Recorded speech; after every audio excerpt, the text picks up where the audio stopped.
नमः शिवाय। श्री शिव महापुराण रुद्र संहिता पार्वती खंड अध्याय 130।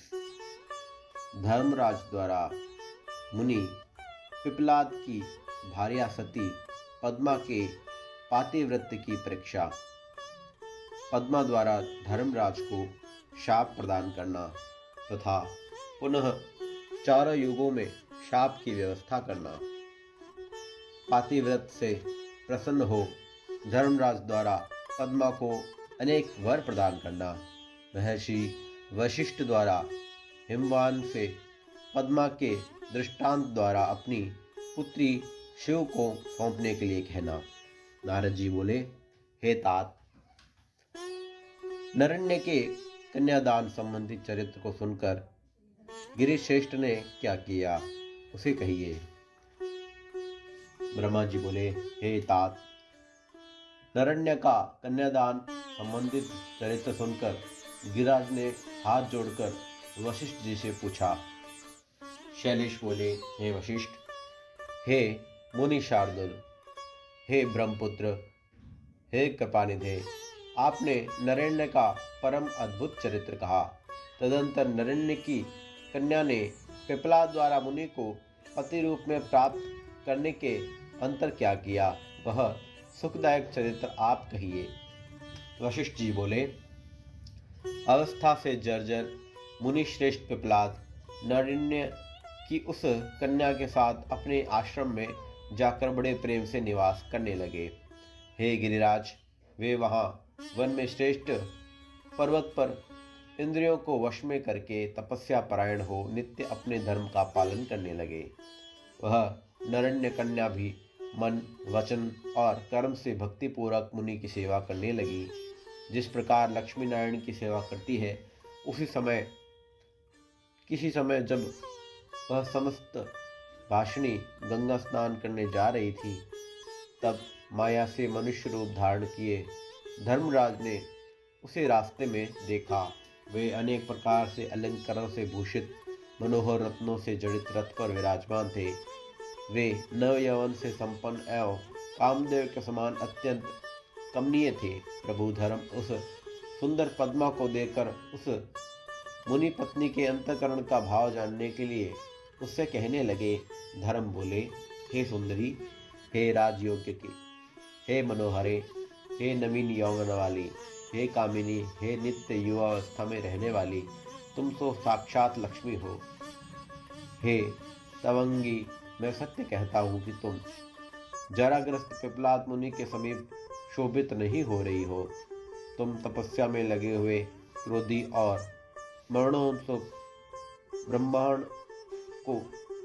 ब्राह्मण को त्याग कर मुझ राजेंद्र काम कला में निपुण एवं कामातुर की ओर देखो। सुंदरी स्त्री अपने पूर्व जन्म में किए गए पुण्य के प्रभाव से ही सौंदर्य को प्राप्त करती है, किंतु वह सब किसी रसिक के आलिंगन से ही सफल हो सकता है। हे कांते, तुम इस जरा जर्जर पति को छोड़कर हजारों स्त्रियों के कांत तथा काम शास्त्र के विशारद मुझे अपना किंकर बनाओ और निर्जन मनोहर वन में पर्वत पर तथा नदी के तट पर मेरे साथ विहार करो तथा इस जन्म को सफल करो। वशिष्ठ जी बोले, इस प्रकार कहकर वे ज्यों ही रथ से उतरकर उसका हाथ पकड़ना ही चाहते थे कि वह पतिव्रता कहने लगी। पद्मा बोली, हे राजन, तुम तो बड़े पापी हो, दूर हट जाओ, दूर हट जाओ। यदि तुमने मुझसे और सकाम भाव से देखा तो शीघ्र ही नष्ट हो जाओगे। मैं तपस्या से पवित्र शरीर वाले उन मुनिश्रेष्ठ पिपलाद को छोड़कर पर स्त्रीगामी एवं स्त्री के वश में रहने वाले तुमको कैसे स्वीकार कर सकती हूँ। स्त्री के वश में रहने वाले के स्पर्श मात्र से ही सारा पुण्य नष्ट हो जाता है।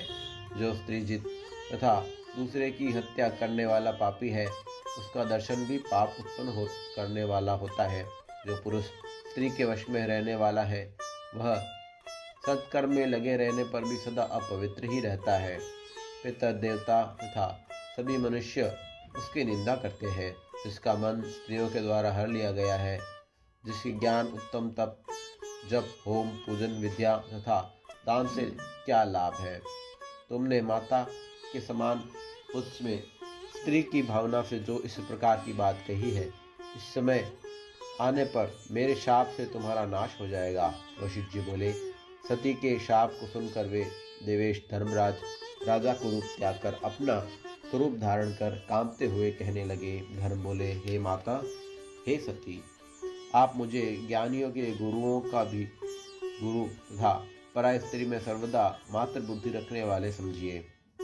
मैं आपके मनोभाव की परीक्षा लेने के लिए आपके पास आया था और आपका अभिप्राय जान लिया, किंतु हे साध्वी, विधि से प्रेरित होकर आपने शाप देकर मेरा गर्व नष्ट किया। यह तो आपने उचित ही किया, कोई विरुद्ध कार्य नहीं किया।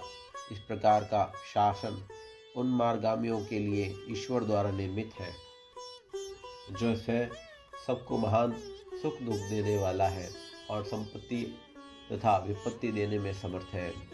उन शिव के प्रति नमस्कार है, जो शत्रु मित्र प्रीति तथा कलह का विधान करने में और सृष्टि का सर्जन और संहार करने में समर्थ है।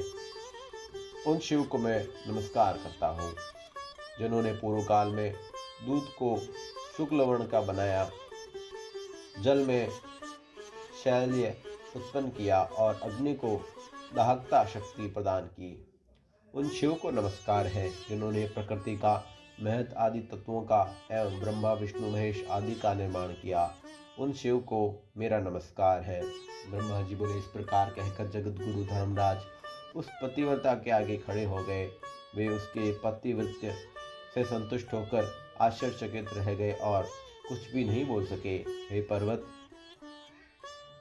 तब नरेण्य की कन्या और पिपलाद की पत्नी वह साध्वी पद्मा ने धर्मराज जानकर चकित होकर कहने लगी। पद्मा बोली, हे धर्म, आप ही सबके समस्त कर्मों के साक्षी हैं। हे विभो, आपने मेरे मन का भाव जानने के लिए कपट रूप क्यों धारण किया। हे ब्राह्मण, यह जो कुछ मैंने किया उसमें मेरा अपराध नहीं है। हे धर्म, मैंने अज्ञान से स्त्री भाव के कारण आपको व्यर्थ ही शाप दे दिया। मैं इस समय यही सोच रही हूँ कि उस शाप की क्या व्यवस्था होनी चाहिए। मेरे चित्त में अब वह बुद्धि स्फुरित हो जिसमें शांति प्राप्त करूं। यह आकाश, सभी दिशाएं और वायु भले ही नष्ट हो जाए, किंतु पतिव्रता का शाप कभी नष्ट नहीं होता।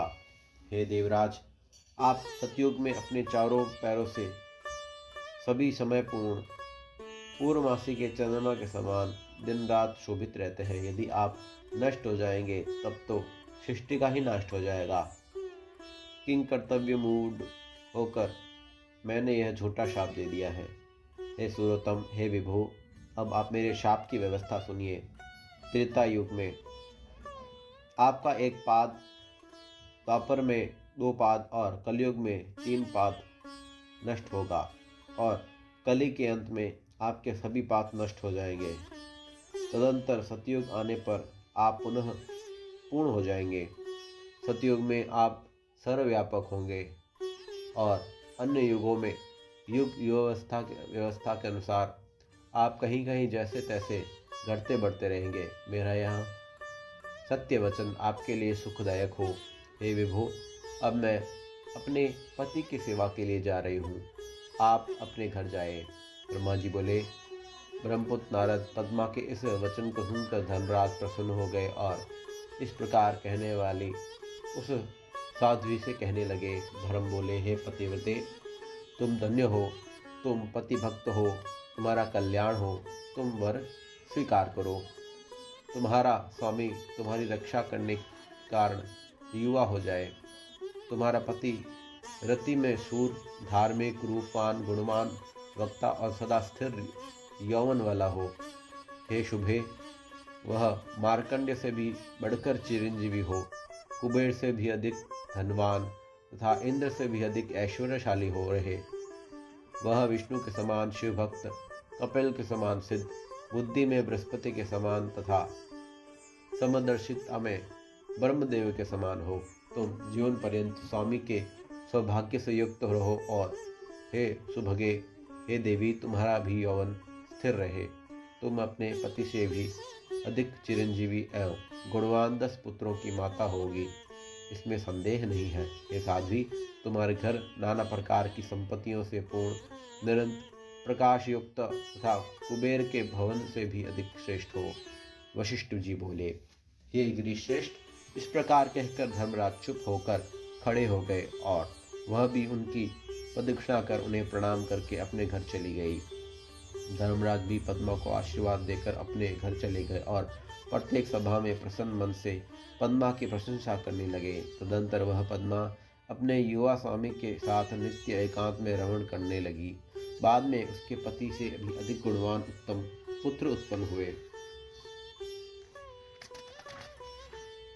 स्त्री एवं पुरुषों को सुख देने वाली सारी संपत्ति उनके पास हो गई, जो सब प्रकार के आनंद को बढ़ाने वाली और इस लोक तथा परलोक में कल्याणकारिणी हुई। हे शैलेंद्र, उन दोनों स्त्री पुरुषों का यह सारा पुरातन इतिहास मैंने आपसे वर्णन किया है और आपने इसे अत्यंत आर्द्रतापूर्वक सुना। अतः आप इस चरित्र को जानकर अपनी कन्या पार्वती को शिवजी को प्रदान कर दीजिए। और हे शैलेंद्र, अपनी स्त्री मैना के साथ अपना हठ छोड़ दीजिए। एक सप्ताह बीतने पर एक दुर्लभ उत्तम शुभ योग आ रहा है। उस लग्न में लग्न का स्वामी स्वयं अपने घर में स्थित है और चंद्रमा भी अपने पुत्र बुध के साथ स्थिर रहेगा। चंद्रमा रोहिणी युक्त होगा, इसलिए चंद्र तथा तारागणों का योग भी उत्तम है। माघ शीर्ष का महीना है, उसमें भी सर्वदोष वर्जित चंद्रावतार का दिन है। वह लग्न सभी उत्तम ग्रहों से युक्त है तथा नीच ग्रहों की दृष्टि से रहित है। उस शुभ लग्न में बृहस्पति उत्तम संतान तथा पति का सौभाग्य प्रदान करने वाले हैं। हे पर्वत, ऐसे शुभ लग्न में अपनी कन्या मूल प्रकृति रूपा ईश्वरी जगदम्बा को जगत पिता शिव के लिए प्रदान करके आप कृतार्थ हो जाइए। ब्रह्मा जी बोले, हे नारद, यह कहकर ज्ञानियों में श्रेष्ठ मुनि शार्दुल वशिष्ठ जी अनेक लीला करने वाले प्रभु शिव का स्मरण करके चुप हो गए। ओम नमः शिवाय। श्री शिव महापुराण रुद्र संहिता पार्वती खंड अध्याय 130 संपूर्ण हुआ।